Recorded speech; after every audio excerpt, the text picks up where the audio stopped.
Hello दोस्तों, नमस्कार। आपका इवन केमिस्ट वाला आज आपके लिए नई मेडिसिन लेके आया है। बट मेडिसिन के साथ साथ पेशेंट भी कोई है। तो ये बच्चा है, इसको कफ इन्फेक्शन हैगा, इसको कफ होता है खांसते वक्त। तो इसलिए हम ड्यूलिन इसको देते हैं। ड्यूलिन की मदद से इसको काफ़ी रिलीफ मिलता है और नेबुलाइज़र के थ्रू देते हैं इसको।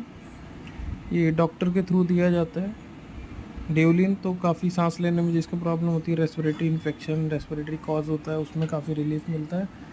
और इसी वीडियोस के लिए आप चैनल को सब्सक्राइब करना, लाइक करना एंड शेयर करना।